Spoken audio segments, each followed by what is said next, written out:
Ya, Assalamualaikum warahmatullahi wabarakatuh. Alhamdulillah kita ketemu lagi dalam mata kuliah manajemen proyek. Hari ini pertemuan ke-11. Semoga bisa ketemu lagi dalam pertemuan minggu depan dalam keadaan sehat walafiat. Amin. Ya, hari ini mata kuliah manajemen proyek akan membahas mengenai cara membangun tim proyek IT. Ya, biasanya proyek IT ada beberapa struktur organisasi ya. Paling atas ada direktur, di bawahnya ada project owner, di bawahnya ada project manager. Kemudian di bawahnya project manager ada beberapa bagian yaitu sistem analis, desainer, programmer, tester, dokumentator, dan administrator. Disesuaikan dengan keahlian dan kemampuan masing-masing. Ada bagian-bagian di bawah.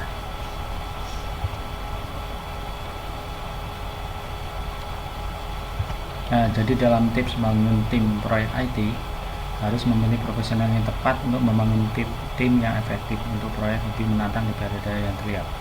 Ini adalah tanggung jawab besar dan risiko yang besar, dan orang yang Anda pilih adalah faktor terbesar untuk menentukan apakah proyek Anda sukses atau gagal. Semakin terampil pengetahuan mereka, semakin baik peluang kesuksesan proyek Anda. Jadi saya sering menemui suatu proyek awalnya berjalan lancar ya, dengan nilai proyek yang sangat besar, tapi pada saat akhir tiba-tiba proyeknya berantakan ya, karena Anda salah memilih orang untuk dalam proyek IT tersebut. Sesuai posisinya ada yang tidak ahli atau tidak terampil atau tidak pengalaman, menjadikan proyek itu pada saat akhir menjadi berantakan. Seharusnya Anda bisa menghindari seperti itu ya, jika sudah memiliki teori dan pengalaman sebelumnya. Ya, langkah-langkah memilih anggota tim. Langkah-langkah memilih anggota tim. Carilah komunikator yang sangat baik. Nah, jadi upayakan semua anggota tim Anda bisa menerima, memahami, dan bertindak sesuai apa yang Anda sampaikan atau yang sesuai yang disampaikan oleh project manager. Ya, mereka harus tahu cara mendengarkan, membalas, dan menghormati peserta percakapan lainnya, atau bisa menghormati anggota tim yang lainnya, bisa menerima masukan dan kritikan jika ada kesalahan agar proyeknya berjalan lancar. Jadi jika ada anggota tim yang tidak bisa berkomunikasi antara anggota yang lainnya, lebih baik diganti dengan lainnya ya, karena jika antara anggota tim tidak bisa berkomunikasi, proyeknya kemungkinan besar akan gagal. Yang kedua adalah carilah anggota yang terorganisasi dan mempunyai disiplin diri. Dua kualitas di atas harus Anda harapkan ada di dalam anggota tim ya. Jadi orang itu harus bisa membangun emosi di sekitarnya dan terlibat dalam proses yang tidak pasti secara bertahap, akan menuju kemuasan tampilan ini.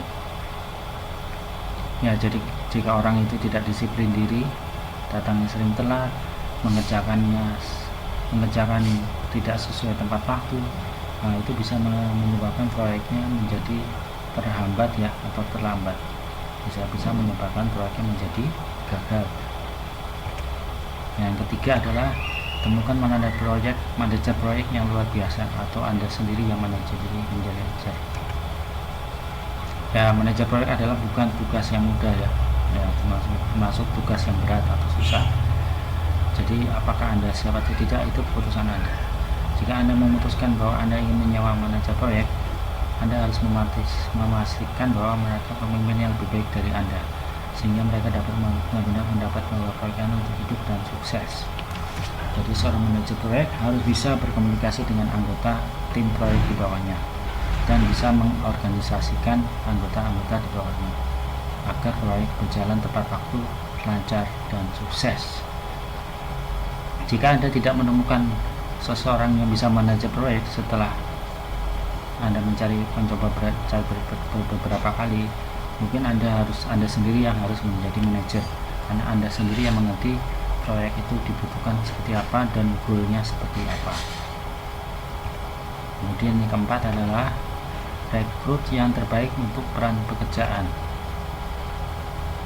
Ya, jadi jika Anda mengerjakan orang, Anda harus 100% objektif. Nah, jadi Anda misalkan mau merekrut seorang programmer, dalam waktu testingnya Anda harus objektif ya. Jika proyeknya adalah mengerjakan aplikasi Android, Anda harus objektif mencari programmer Android yang handal, bukan programmer web atau programmer yang lain. Nah, seperti itu. Jadi Anda harus objektif 100%. Nah, kalau bisa punya pengalaman sebelumnya ya, punya pengalaman atau kalian yang ahli mengerjakan proyek yang sama sebelumnya, itu merupakan sebuah nilai plus ya. Jadi harus mengerjakan seseorang yang sesuai dengan bidangnya, yang ahli. Lebih baik lagi yang punya pengalaman. Nah, itu lebih bagus lagi. Yang kelima adalah carilah individu yang berwawasan dan berpengaruh ya. Jadi tidak hanya pandai, kalau bisa punya wawasan dan berpengaruh ya. Jadi itu. Jadi misalkan seorang yang posisi manajer proyek, mungkin dia harus punya wawasan mengenai proyek yang akan dikerjakan ya. Misalkan mengerjakan aplikasi Android untuk di dinas perhubungan. Nah, manajer proyek berarti harus mempunyai wawasan atau pengalaman di bidang transportasi atau perhubungan, dan berpengaruh mempunyai kedekatan dengan orang-orang yang ada di dinas perhubungan. Jika tidak, maka manajer proyek akan nol atau akan hampa untuk mengarahkan tim-tim di bawahnya.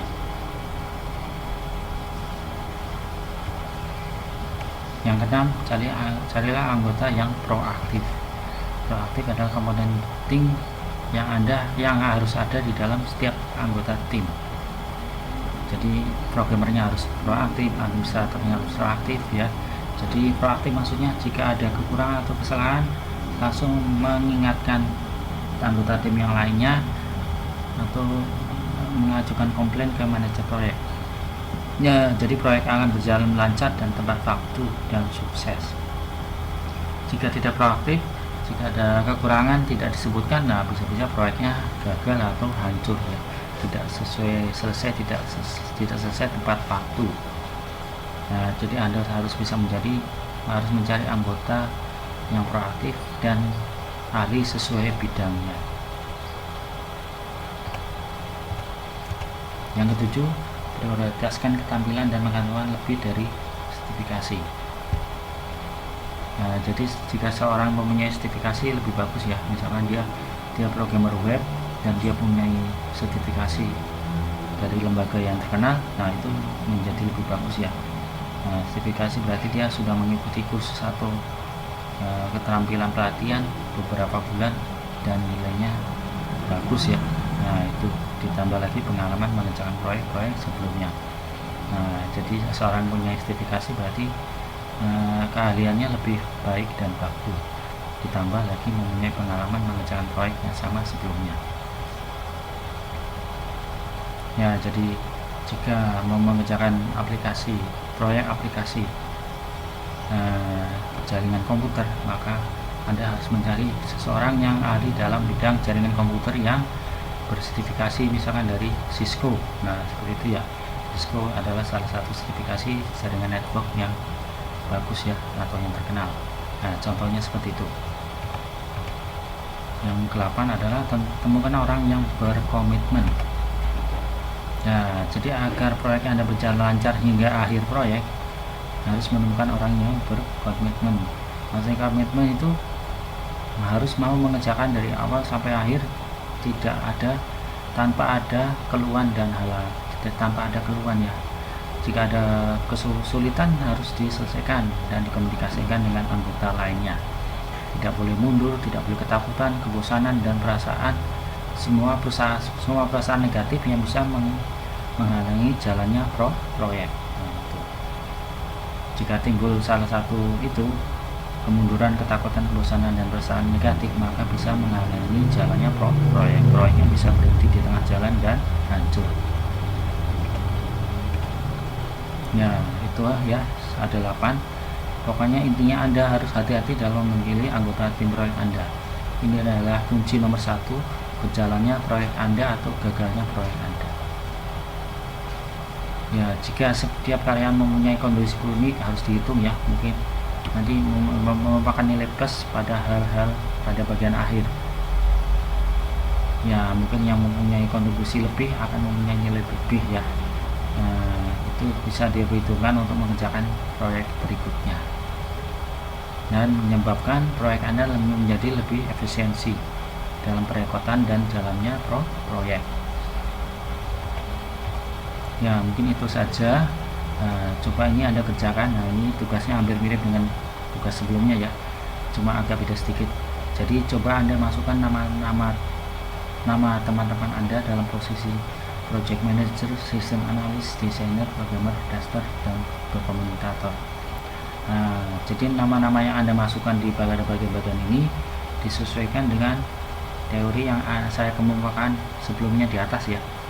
Ya, terus Anda jelaskan mengapa Anda memilih teman Anda pada posisi tersebut. Nah, itu penjelasannya harus disesuaikan dengan teori yang ada di atas sebelumnya. Ya, jika sudah selesai dikumpulkan lewat email pada hari Sabtu 12 Juni 2021 lewat email yang biasanya. Jika ada pertanyaan silahkan langsung tanyakan ke saya lewat WA ya pada jam kerja. Ya, mungkin sekian dari saya.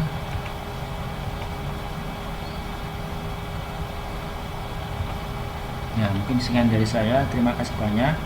Semoga sehat semua, bisa ketemu lagi dalam pertemuan minggu depan. Amin. Ya, terima kasih banyak. Wassalamualaikum warahmatullahi wabarakatuh.